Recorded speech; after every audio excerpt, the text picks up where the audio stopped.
Hi hello నమస్తే welcome to my channel. మీకందరికీ కిరాక్ boys and కిలాడి girls ఎలా అనిపించిందో కమెంట్స్ రూపంలో తెలియజేయండి. లాస్ట్ వీక్ అయితే వీళ్ళు ఆడిన గేమ్స్లో మీకు ఏ గేమ్ బాగా నచ్చింది? సో ఇద్దరు అయితే ఈక్వల్ స్కోర్స్తో అయితే ఉన్నారు లాస్ట్ వీక్ దాకా. లాస్ట్లో ఒక ఛాన్స్ అయితే వచ్చింది. వాళ్ళు ఒక బాక్స్ని తీసుకొని ఉంటే మేబీ ఒక 5 మార్క్స్తో లీడ్లో అయితే ఉండేవాళ్ళు. బట్ శేఖర్ మాస్టర్ వద్దు అనేసరికి వాళ్ళైతే ఆ బాక్స్ని ఓపెన్ చేయలేదు. మరి ఈ వీక్ అయితే ఎవరు గెలుస్తారనుకుంటున్నారు? గేమ్స్ ఎలా ఉండబోతున్నాయి అనుకుంటున్నారు? మీరు కూడా కమెంట్స్ రూపంలో తెలియచేయండి. అలాగే మీకు ఇష్టమైన పేరు ఎవరు? మన దిలీప్ అండ్ బేబ్జానీ డ్యాన్సెస్ అయితే సూపర్ హిట్గా వేసేస్తున్నారని చెప్పాలి. లాస్ట్ వీక్ కూడా వీళ్ళతో ఒక డ్యాన్స్ చేపించారు. ఈ వీక్ కూడా ఒక డ్యాన్స్ అయితే చేపించబోతున్నారు. అలాగే మన శ్రీముఖి అయితే ఎక్కడా తగ్గట్లేదండి. ఏ షో అయినా కానీ ఆమె ఎనర్జీ లెవెల్స్ అయితే వేరే అనే చెప్పాలి.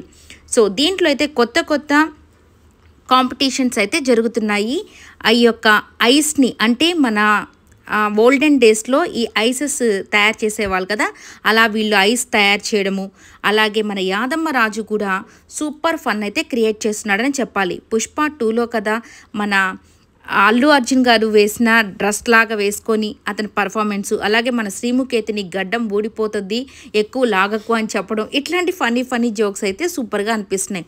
అలాగే లాస్ట్లో అయితే మన అనసూయ గారు అయితే కొద్దిగా ఫైర్ అయినట్టు రాజు మీద తెలుస్తుంది. మరి అది నిజంగా ఫైర్ అయ్యారా లేకపోతే అది కూడా ఒక టాస్కేనా చూడాల్సి ఉంది.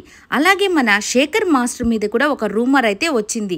అంటే ఒక డ్యాన్స్ పర్ఫార్మెన్స్లో కొద్దిగా ఏదో అది కొంచెం వల్గర్గా అనిపించింది అని చెప్పేసి కొన్ని రూమర్స్ అయితే వచ్చాయి. దాని మీద శ్రీముఖి అడుగుతుంది క్వశ్చన్. మరి శేఖర్ మాస్టర్ ఏం చెప్పబోతున్నాడు? మరి అది ఎందుకు చేయాల్సి వచ్చిందో చూద్దాం. మాస్టర్ అయితే చాలా బాధపడినట్లు తెలుస్తుంది. వాళ్ళ ఫ్యామిలీ వాళ్ళు నిజంగా వచ్చిన ట్రోల్స్ కానీ వాటన్నిటి మీద చాలా అయితే మాస్టర్ చాలా ఫీల్ అవుతున్నట్టు తెలుస్తుంది. మరి ఇది ఎంతవరకు నిజమో ఆయన మాటలోనే విందాం ఈ కిరాక్ బాయ్స్. ఐ హోప్ ఈ వీడియో మీకు నచ్చినట్లయితే లైక్ చేయండి, షేర్ చేయండి, కామెంట్ చేయండి అండ్ సబ్స్క్రైబ్ చేసుకోవడం మర్చిపోకండి. Thank you.